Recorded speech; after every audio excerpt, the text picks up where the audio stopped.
Dahulu kala, di suatu desa kecil dekat lembah yang asri, tersebutlah dua bersahabat bernama Embro dan Pipo.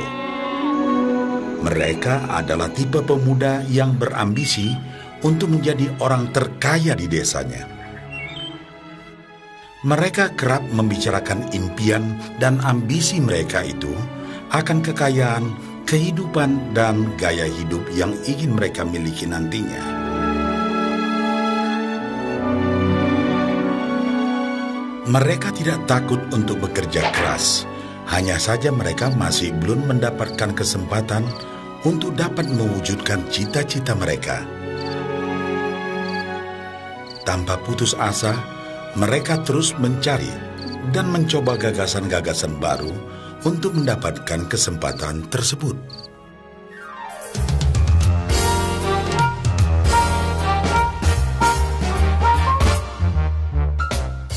Hingga suatu hari, kesempatan itu pun datang. Desa mereka membutuhkan lebih banyak air. Oleh karena itu, kepala desa mempekerjakan Embro dan Pipo untuk mengambil air dari mata air di gunung untuk dibawa ke tempat penampungan di desa.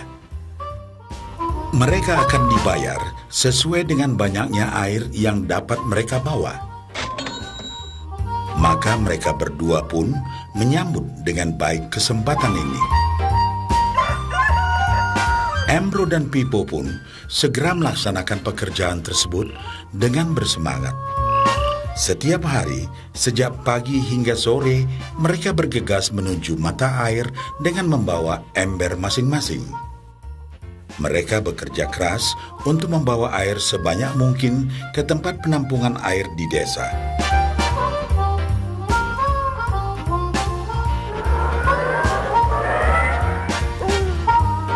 Menjelang sore hari, mereka pun pulang dengan membawa upah dari hasil jerih payah mereka hari itu. Embro merasa puas sekali dengan pekerjaannya itu dan besarnya upah yang ia dapatkan. Dia yakin bahwa dengan pekerjaannya ini, ia bisa segera mewujudkan cita-citanya. Bahkan untuk menambah penghasilannya, Embro membuat ember yang lebih besar agar dapat lebih banyak membawa air. Embro yakin dengan penghasilannya sebesar itu, tak lama lagi ia bisa segera membeli sapi dan memiliki gubuk baru yang ia idam-idamkan.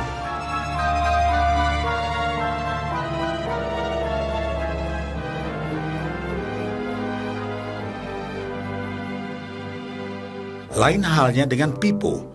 Dia merasa tidak nyaman dengan cara yang mereka lakukan itu. Ia mencari cara yang lebih nyaman untuk mendapatkan lebih banyak uang.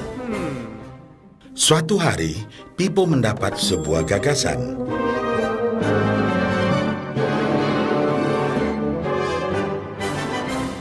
Ia berniat membangun sebuah saluran pipa yang akan mengalirkan air dari mata air langsung ke tempat penampungan air di desa. Dengan saluran pipa tersebut, ia akan mendapat lebih banyak air tanpa perlu lagi membawa ember ke mata air. Ia sangat antusias dengan gagasannya ini. Pipo pun mulai menceritakan gagasannya ini kepada Embro dan mengajaknya bekerja sama. Tetapi Embro tidak sependapat. Ia bahkan mentertawakan gagasan Pipo tersebut karena merasa dirinya mampu mendapatkan lebih banyak uang. Embro pun lebih sering lagi mengambil air dengan ember dan bahkan menggunakan ember yang lebih besar agar dapat membawa lebih banyak air ke desanya. Dengan cara ini, Embro yakin penghasilannya akan meningkat.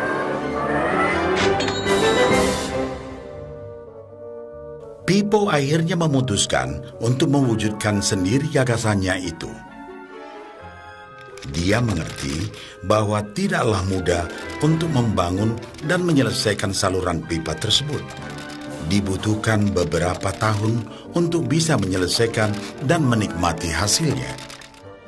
Namun tekadnya telah bulat.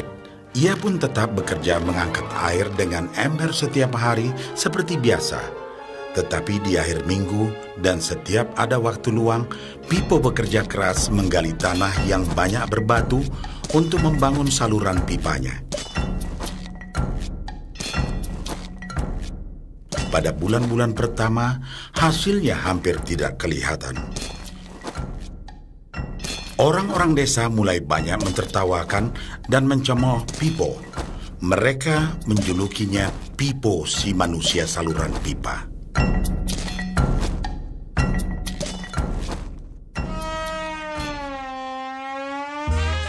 Sementara itu, penghasilan Embro telah meningkat 2 kali lipat. Ia sudah berhasil membeli sapi dan memiliki gubuk baru yang lebih besar. Gaya hidupnya pun sudah mulai berubah.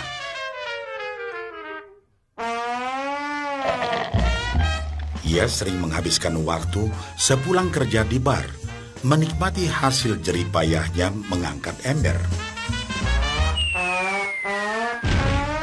Namun, tanpa disadari, badan Embro kini mulai jadi bungkuk karena begitu beratnya ia harus mengangkat ember besar setiap hari. Raut mukanya pun terlihat kelelahan.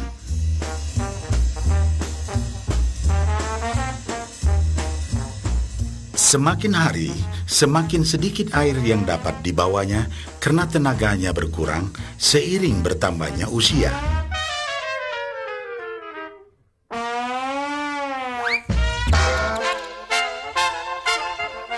Bulan berganti bulan, tahun berganti tahun. Dan akhirnya, Pipo berhasil menyelesaikan saluran pipanya.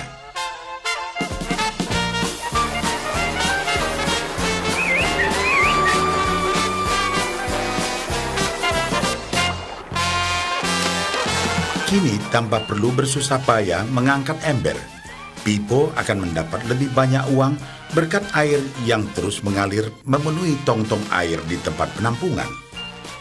Air terus mengalir tanpa henti, bahkan saat ia tidur, makan, ataupun saat pergi berlibur. Pipo pun puas dan bangga. Berkat tekad dan kerja keras, kini penghasilannya pun mengalir tiada henti, seiring aliran air di saluran pipanya.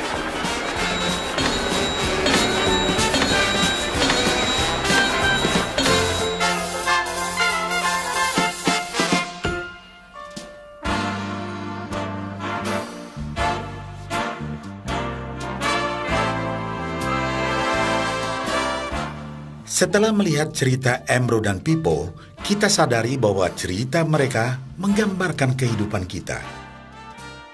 Pekerjaan yang dilakukan mereka melambangkan apa yang dilakukan kebanyakan orang dalam mendapatkan penghasilan. Embro mendapatkan penghasilannya dengan cara menggunakan ember. Ia harus pulang pergi mengisi embernya dari mata air ke desa untuk ditukarkan dengan uang. Untuk meningkatkan penghasilan, yang dilakukan Embro adalah dengan cara lebih rajin pergi ke mata air dan juga memperbesar ukuran embernya. Dalam kehidupan yang nyata, sangatlah normal kalau kita ingin meningkatkan penghasilan, kita harus bekerja lebih keras. Misalnya, dengan bekerja lembur atau mungkin mendapatkan pekerjaan tambahan.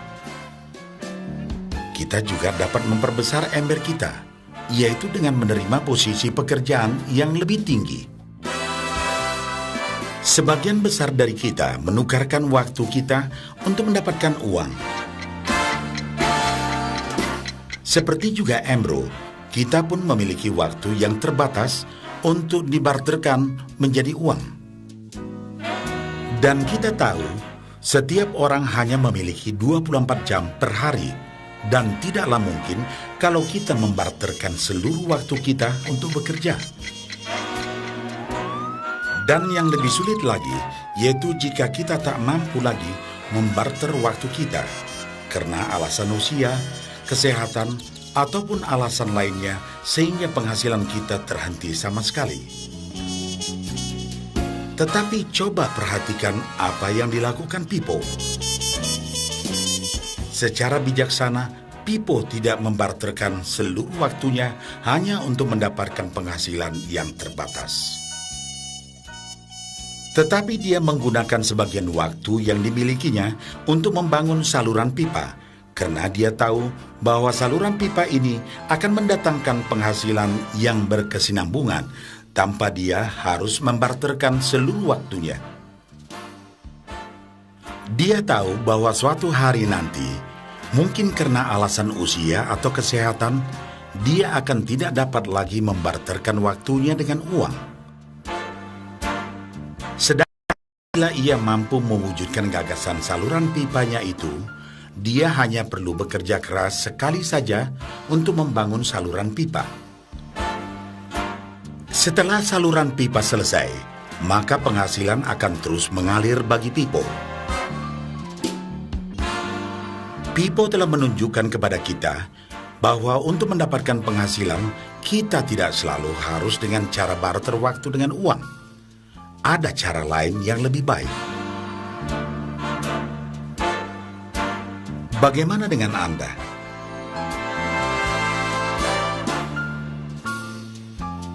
Apakah Anda masih seperti Embro yang membarterkan waktu Anda untuk mendapatkan penghasilan? Atau Anda ingin mengikuti jejak Pipo dengan mulai membangun saluran pipa untuk mendapatkan penghasilan yang berkesinambungan?